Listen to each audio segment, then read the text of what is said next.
Hello everybody, welcome to a bit of an impromptu video, but I just felt like doing, as Gary's just put it in a voice message, a video reacting to a video to a video. It's not quite like that, but I thought while I'm out on a walk, which I do every morning while I'm down here in Devon, I'll quickly just show you where I am.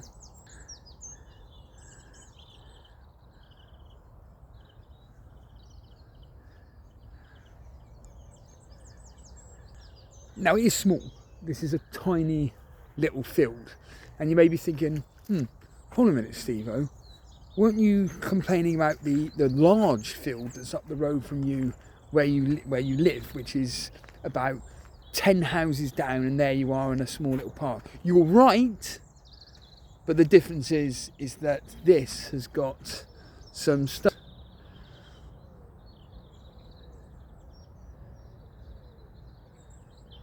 And more importantly, silence. So anyway, so last night obviously or yesterday, because I'm trying an experiment at the moment, yesterday me and Gary did a live stream, and it actually went completely different to how I was expecting it to go. So I was just assuming that we were going to be talking about FPL.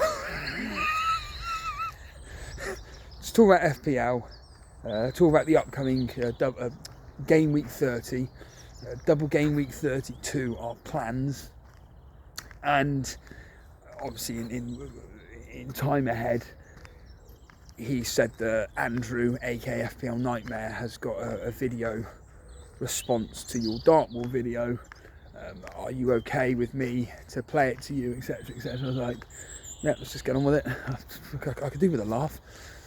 And basically, that's what turned out to be the majority of the stream. So the stream's near enough 2 hours long, and about an hour, give or take, is talking about Andrew's points of view that he was stating regarding what I had said in the Dartmoor video regarding content creators being predominantly staying and flat and it's boring. Again, I reiterate, I can apply that to the world of fitness. The majority of content is just boring, flat, clickbait hungry twats, to be completely frank. Now I don't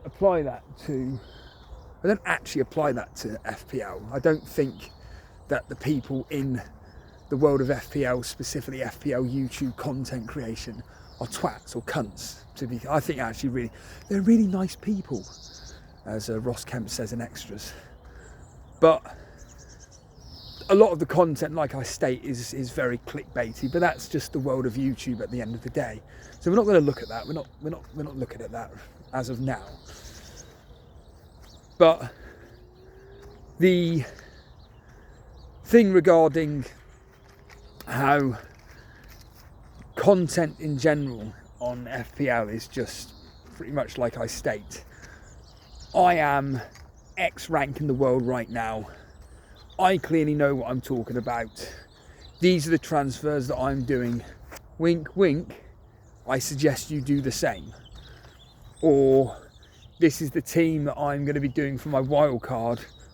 Wink, wink. Because I'm X in the world and doing very well, I'm going to essentially tell you what my wildcard team is, and you can copy it. All right. I state, you can create whatever content you want, but when every single 90%, if not 95% of content on FPL YouTube is bordering on the same, it's just, I don't really care for what I'm watching. So what I'm looking for personally is just an individual who's willing to, I don't know, just like Yelena does, or Gary does, or Roberto does, or FPL Juice do, which is we're creating content which is based around a game that we enjoy, but we're not shoving down your throats our opinions on why you should be buying X player, or why should you do what I'm doing because I'm, 25th in the world, for argument's sake, because I just...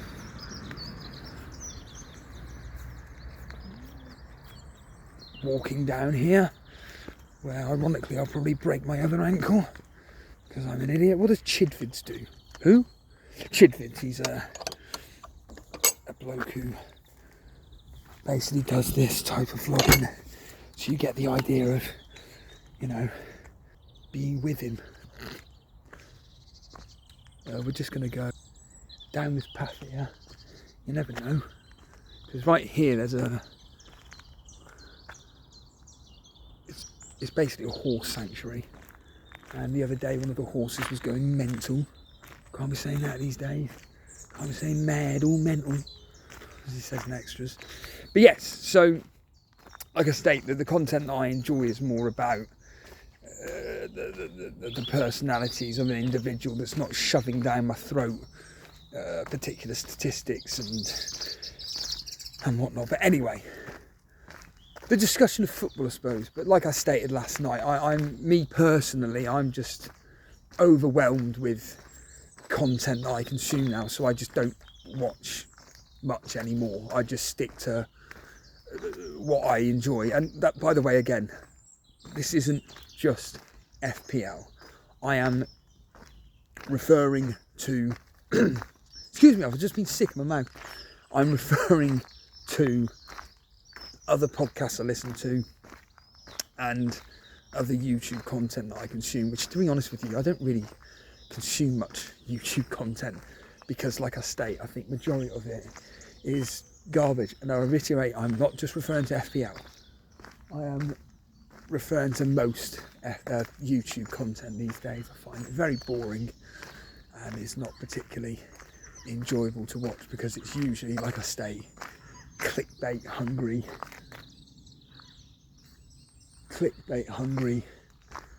idiots desperate for attention. But again, we're not here to talk about that.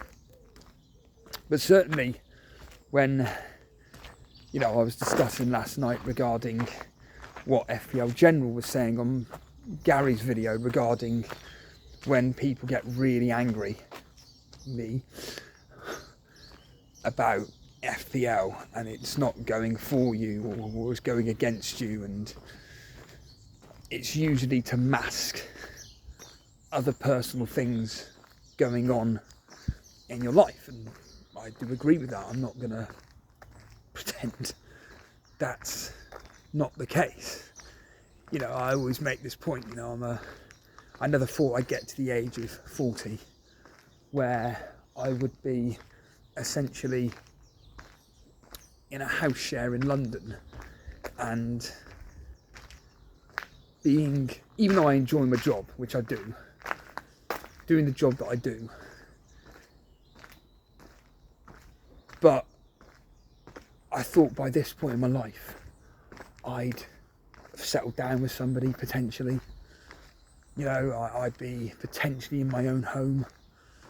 Maybe I would have had a career by now, but instead, whatever the circumstances are, they are. But then when you play a game which the simplicities of the game are quite simple, really, as you can see. Some horses up there as well. They're just looking at what I'm looking at, specifically that one there. What are you looking at? Anyway,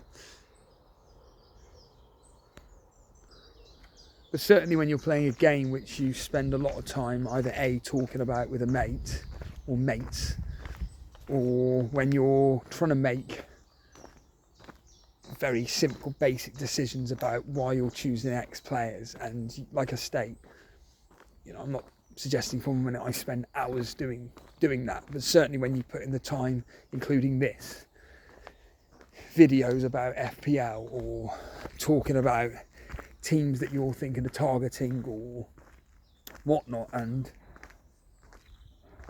it just falls flat on your face, and you're thinking, fucking hell, I've spent all of half an hour, no, I've spent hours looking at talking to Ray or Jason or whoever about strategies and players to bring in and whatnot, and it's failed. My life itself feels like a failure, and it's just, so yeah, I you know, whenever I do these videos, as I say, it's a bit of a release. And I was thinking this yesterday as well, like the reason why I do these types of videos is because, like Trigger Lips says, it's more of a way which I can not necessarily talk to, because I'm not directly talking to you per se, but it's a way in which I'm personally able to talk about something which I can't talk to anybody else about. And I can't think of anybody directly in my life. There's no one actually directly in my life which plays FPL whatsoever.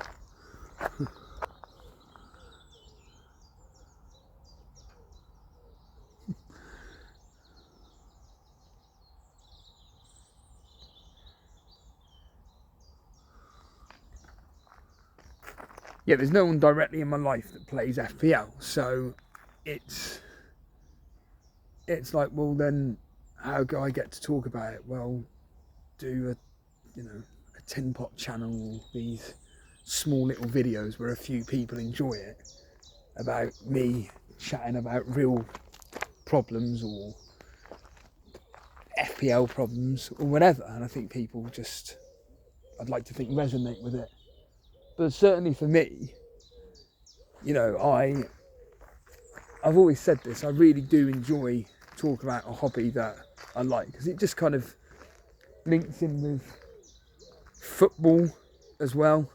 You know, I get to talk about a sport that I enjoy, and yeah, but unfortunately, like I said, there's not many people in my life that are, you know, no disrespect, but even your work colleagues, like when it comes to talking about football, it's just becomes, I feel, like a shouting match rather than what I like, which is an actual genuine discussion around, I don't know, why Arsenal are failing this season, or why Man City are failing this season.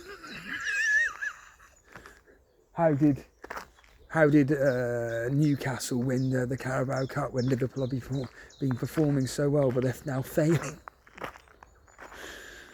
But certainly, you know, it's a case of where I get to just, you know, like I said on my Patreon, I was just brain dumping onto a mobile phone camera. But certainly, yeah, I think that what me and Gary were discussing, and obviously Andrew kind of triggering it, is certainly a very interesting discussion that we had. And I think there are a hell of a lot of people that aren't willing to talk about this stuff. I mean, forget talking about it on camera or on a podcast. I'm just talking about it to like friends or family. I mean, funny enough, get your bingo card ready, Mind Pump, they were talking about it the other day about people with addictions. Specifically, it was about food addictions, and it was about people that have got a problem with exercise and whatnot. But certainly I feel that, you know, with the world of FPL, there are a lot of people that, like I state, they use it as an excuse to not look at their actual problems that are going on in their own life. And that's why, for me, you know, in a way, why I'm thinking of taking a step back with this game, is because it's got to a point now where, you know, with, like I talk about the Total Steeler podcast, people with porn addictions, or, you know, people that have got a problem with social media. And the one thing that's the best thing to do is essentially take a step back. And I know it's easier said than done, but I think that for me, when it comes to this, I wonder if I take a step back from FPL / creating content around that subject matter, will I be able to focus more on things that are more directly important to me? I don't know. The simple answer is I literally don't know until I actually go through the process. And certainly, you know, as Andrew was highlighting, you know, when I was saying about how, oh, wait a minute, you talk about how, because this is something we didn't actually address last night, about X accounts that, you know, they put up a picture of their wildcard team and it will say the words thoughts, and I said the funny line of, yeah, I've got a thought, you're a cunt. Yeah, you're a cunt. Because let's get real here, these people are sadly not doing this for the purposes of actually genuinely discussing their wildcard picture that they've put up, or their wildcard draft. They're doing it, and this is just social media in general now, it's just farming for traffic. Like, and I'll tell you how I know this, and by the way, this isn't everybody on X that does this, but it is a lot of people. It's like with social media in general, it's more about the fact that, oh my God, all these people are going to come towards my X account. Look how much money look at that 20p I've made from the 10,000 people that have clicked through this, and look at the 40 profiles that have answered this point, and I haven't actually answered any of it whatsoever. I know for fact, and I can't remember which YouTuber it was. It may have been an FPL YouTuber, but I don't think it was. I think it was on a much bigger scale. I think it may have been Will Tennyson. Who? It doesn't matter. Basically the biggest fitness channel out there. All gimmicks, even though ironically I think what he does is actually quite good, but whatever. And he literally said that what he does is, whenever he uploads a video, he deliberately waits for an hour to respond to the particular comments. In fact, it wasn't Will Tennyson, so that's slander. I know exactly who it was. I'm not going to name them, but let's just put it this way. Gary interviewed one of them. Oh, Gary interviewed this person. So this person basically said that for the first hour, they deliberately wait for the comments to come through, and they deliberately answer every single one, because they know that it will help with the algorithm, with engagement, and the fact that it will push the video. I'll be completely honest with you, when I heard this, I just thought, so are you doing this for you, or are you just doing this to be popular? And I kind of, you know, when you got like an opinion of someone, whether it's good or bad, it doesn't matter, but then it just backs up what you think of them in a bad way, or if you think of them in a good way, you just like, I've lost a bit of respect for you now. It was that. This particular individual, I've got no problem with, I can care less who they are. But once they said that line, I was like, oh, so you're not actually wanting to really interact with these people on YouTube, you're just doing it to push your fucking video. It's just cretinous. It's not just him. It's a lot of people in the world of social media, and that's the issue. It's not about wanting people to interact with you regarding your wildcard 32 draft or whatever, or your double game week picks. It's just about how many people can I get to view this particular post. And I just find it absolutely tragic, to be honest with you. And this has always been my issue regarding. Sorry, I'm just looking. You may be wondering what I'm looking at. It's an animal over there, and it's not a horse. It's definitely not a cow. It looks like a deer, but there's no. Deers don't really really come down here or aren't even around it. It's just one.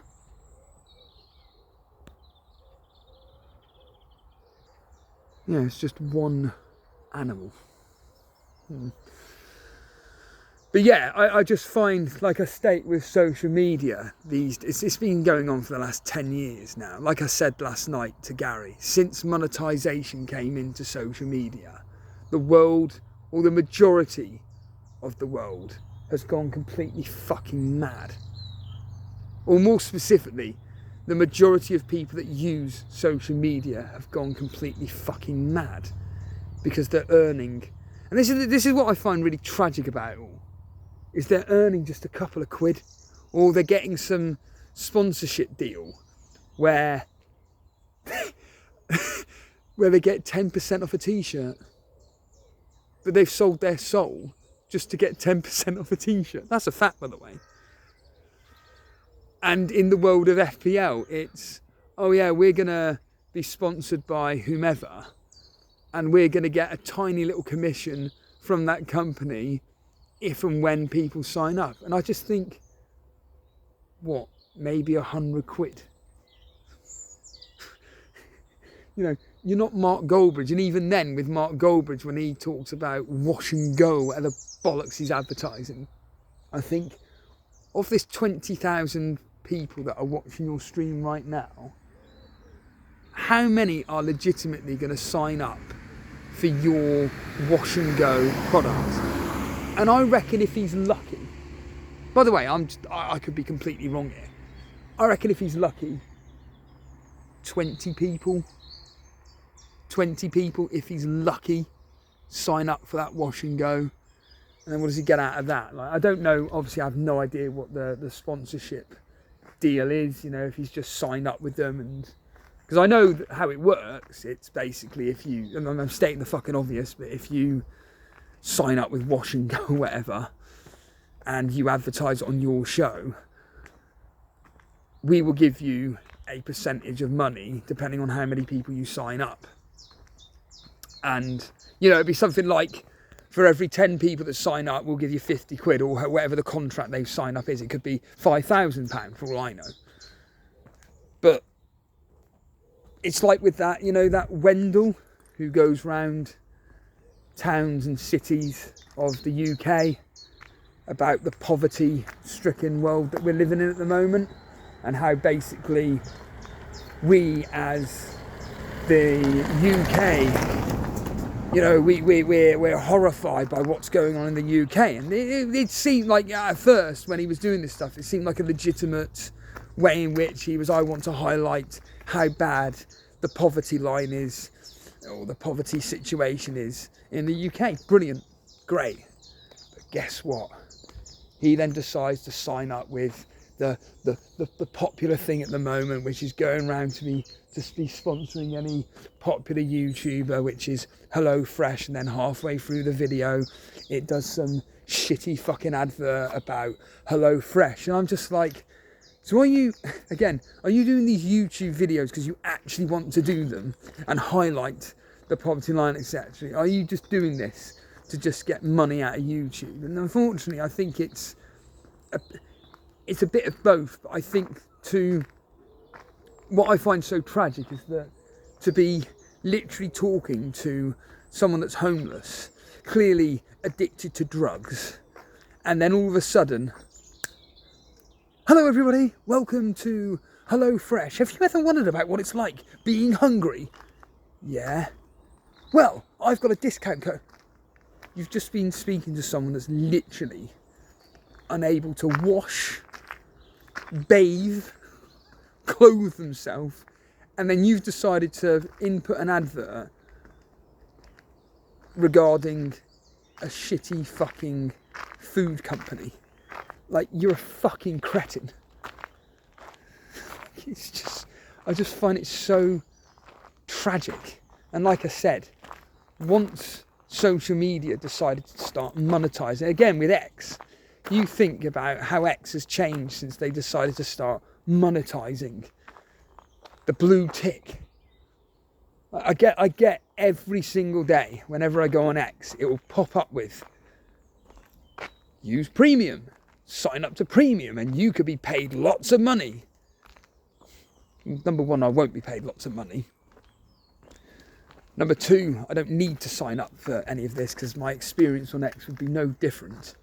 Maybe a few extra views on an office video of David Brent going, huh? But I don't need it for that. Now, yes, there are people out there that use X for reasons of good. FPL fella, for instance. I know that he donates all the money that he earns from X. He puts that towards a charity of his choice. But that's one example of God knows how many thousands. And like I state, unfortunately, the majority of X accounts now, again, we'll talk FPL here, unfortunately the majority of those accounts are just doing this to get that quid, 2 quid, maybe a tenner through the door. And again, there will be people saying, what's wrong with that, because it just loses the fucking integrity, in my opinion. It loses the integrity of the post. So we go back to that line of thoughts on my game week 31 team. Well, I don't care, because if I look through the comments, you haven't even replied to anybody. In fact, somebody even wrote on a YouTube video, or they wrote on a post on X, ironically. And I can't remember what they said, but it was words to the effect of, I don't know why you ask these questions, because you don't even bother engaging with the audience. And I just thought, he's right.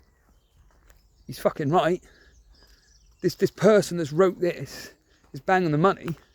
And that's why I think these people are cunts.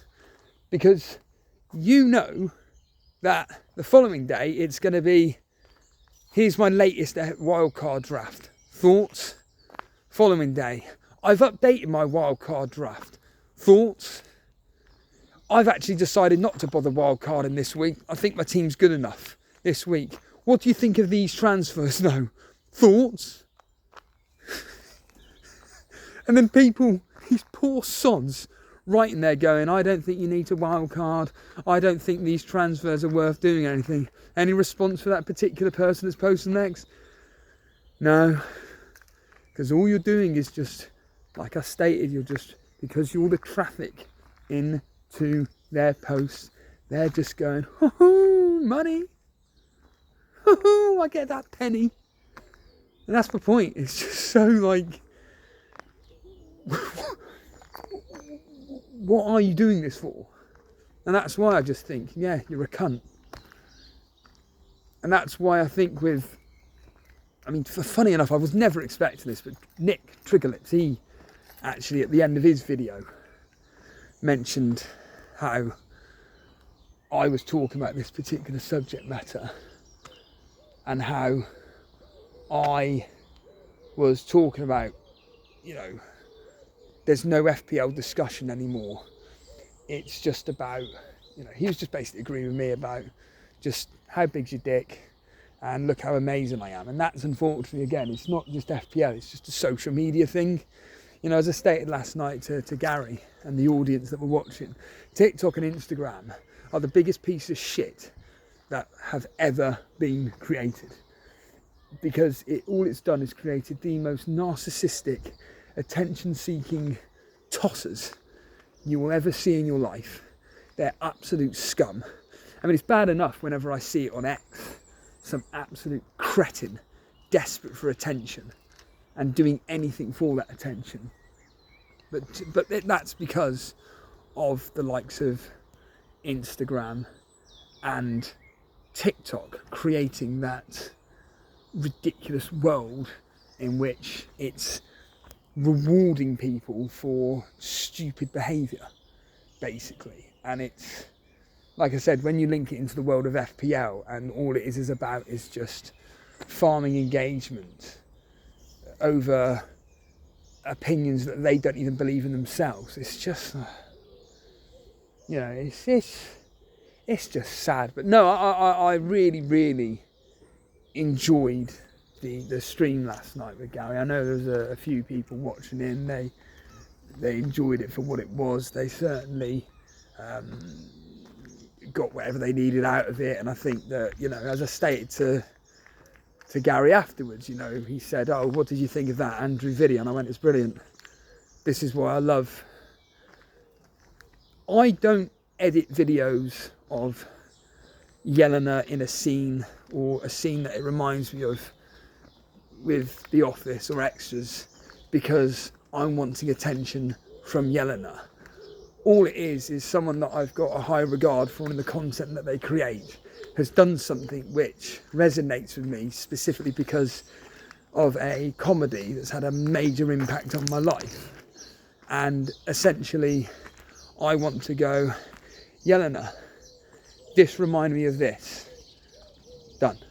You know, it's like with Harry Hill's TV burp, isn't it? The reason why that's so bloody funny is because he takes, or his producers take, scenes from a particular programme and then essentially put it together with a silly montage. And it's, oh yeah, that makes sense. Well, that's what I'm doing. It's the same with if I clip anything. It's like with FPL Juice or whatever. I'll clip that and go, this particular moment had an impact on me. Me as an audience, as a viewer, as an audience member, is basically saying, this show / this video had enough impact on me, and this is the bit which I found really funny, or this is a bit which had an impact on me. But, you know, I'm one of the very, very, very, very rare people, few people that will do that, because like I state, most people, all they do is just post about, guess what, themselves. So all it is, just, it's not about, I want to talk about someone else. I want to highlight the reasons why I personally enjoy other content. Now it's, let's just praise me. Let's just talk about me and what I'm doing with my team, what I'm doing with my content. You know, I've always stated, with Elite FPL, I've always stated this, Elite FPL's X account is literally, and I admit this though, is literally there to upload clips of the chat. Wait, I don't even do that. To advertise the fact we're going live, or I've uploaded a video. That's literally it. That's literally all it's there for. Because you do need social media for that. I'm not blind to that, but I just think there is a word for it. I've completely forgotten what it was. But I do think that the majority of accounts that pretend that, no, we're here to have discussions and talk about others, it's not.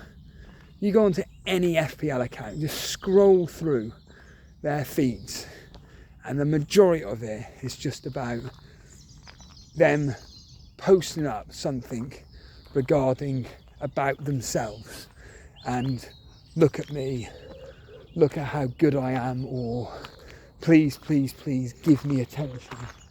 It's not about wanting to directly engage with whomever. You know, like I stated last night, whenever I upload something on X,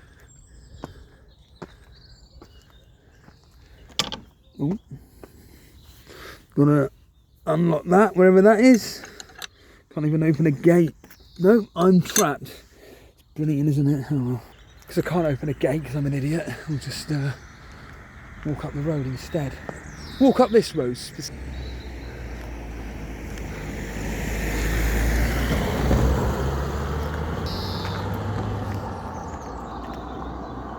But yeah, it's whenever I post things on X about The Office or whatever, the idea is just to maybe entertain someone.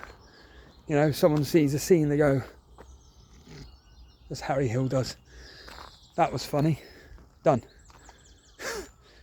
It's not about, let's farm traffic through here so we get a load of engagement of people doing Office quotes. No, it's, like I stated last night, it's just me recording off my phone, or sometimes I screen record if I can't be bothered, a specific scene that I find amusing, and I know there'll be people out there that will find that scene funny, and they may comment a laughing emoji. Yeah, But wasn't it interesting though, on a completely different side, a completely different note, talking of FPL, isn't it was funny though when Gary did upload the FPL team review wildcard draft, and as I stated, of the 15, 7 or 8 is what my wildcard would look like. You know, as Blonde would always say, it's just those tiny little differentials, or more specifically the tiny little combo differentials, which make the difference, which is true. So for argument's sake, instead of 2 Newcastle defensive assets, you may have 2 attacking assets. Crystal Palace, you may only have 2 assets, whereas someone has 3 assets, i.e., you know, instead of Evan Nilsson, they've got Mateta. Yeah, it's all these tiny little combinations which people can put together.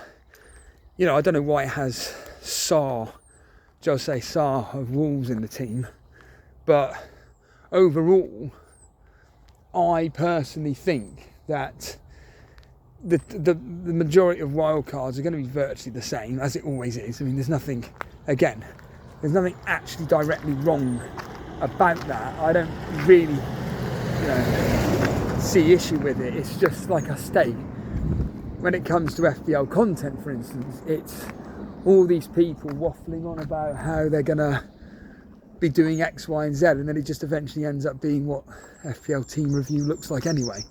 So this whole week when you've been saying, oh, I don't know, I'm thinking of bringing in Eze in my team, and then on their deadline stream or their final team selection, it will be, oh, you just went with Sarr, which is what FPL team review went with. What a surprise. Or, oh, do I go Haaland or Salah? I'm really worried about not only Salah, but team review says don't worry about Salah. Oh, but I really want him. And then the whole week they've got Salah in their wildcard team, and then it gets to the last minute and I didn't go with Salah in the end. You're joking. You're joking. Just be honest. Like, but yeah, you know, with mine and Ray's particular wildcard team, like I stated, you know, I've already thought in my head what the Newcastle players are going to be like, and it is either going to be, like I state, Nick Pope for the goalkeeper, or a defender in Dan Burn / Livramento, or the punt would be Harvey Barnes. Harvey Barnes for me would be a nice little punt, but I don't think he gets enough returns, to be honest with you. But with Anthony Gordon potentially out for a while, it could mean that Harvey Barnes needs to step up. Isaac is an obvious lock. You know, looking at like the Crystal Palace people, Mateta, an obvious lock. And then it's Henderson. Henderson's probably the best pick. And then, of course, you've got Munoz. When I say best pick, I mean like, you know, the next best for, you know, almost decent returns, whereas Munoz, it's hit or miss. Specifically those particular fixtures when it's Man City and Newcastle, they're not exactly great, are they? So yeah, it is going to be interesting to see which particular combinations or what particular players people comment below. Oh wait a minute, I've turned them off. What actual specifically the comments are. They're going to tap me or not?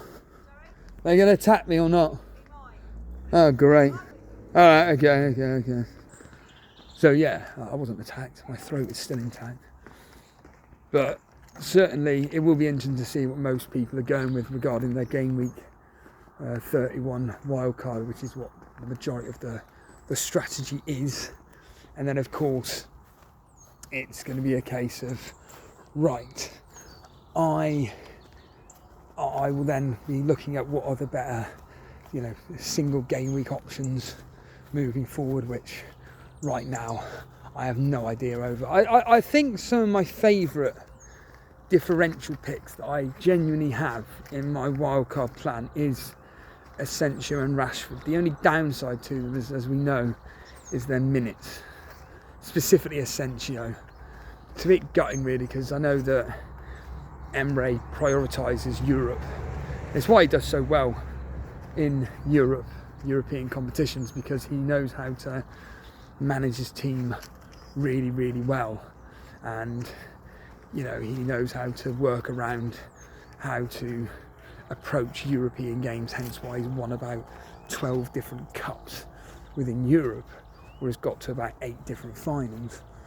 But you know, when it comes to the Premier League, I think maybe he's realised, look, we've got a good enough squad to challenge for, you know, Europa League places, but when it comes to Champions League, I think, you know, it is quite tight. I'm fully aware that it is very tight in that particular part of the table, but I think that, you know, taking Liverpool and Arsenal out of the equation, obviously Man City are likely to be getting 4th.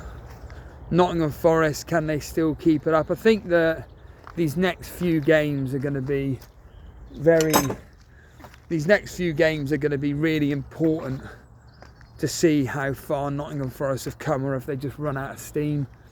Again, we will find out in the next few game weeks, where they've got some tough fixtures, apart from Man United. And then with the likes of Chelsea, they seem to be doing really poorly away from home, and they're just I mean, even their manager came out and said we need to focus on home results, which is not a good thing to be saying. I think in fact, I'd argue that's an absolutely fucking shocking thing to say from a manager of a team like Chelsea. And then you've got the likes of Bournemouth, Fulham, that are fighting for those European spots, in the sense of, I don't think they're even talking about it. I think it's more the fact that they are just in there and they're just plodding along getting the results without putting the pressure on themselves to be getting Europe. And then of course there's Aston Villa. The points are just so tight. It's like in FPL, isn't it? The overall ranks are so tight that it's literally just one player in it. And I know with the Patreon League, for instance, the top 4 is so tight. It's like, what was it? Andrew's 16 points clear, I think he is, something like that, after the last game week's results. And certainly, you know, I know with covering the Patreon League each week that it's just one person swaps with another, and you know, the battle between Andrew, Graham and Harbour Boy is very tight. And it's like I said, it's the same for the overall rankings. It's so tight between everybody up there that it's now come to crunch days where it's, do I take a punt on that differential? I'll just leave you with a view that I'm just staring at right now. The camera's going to do absolutely no justice whatsoever. See you later.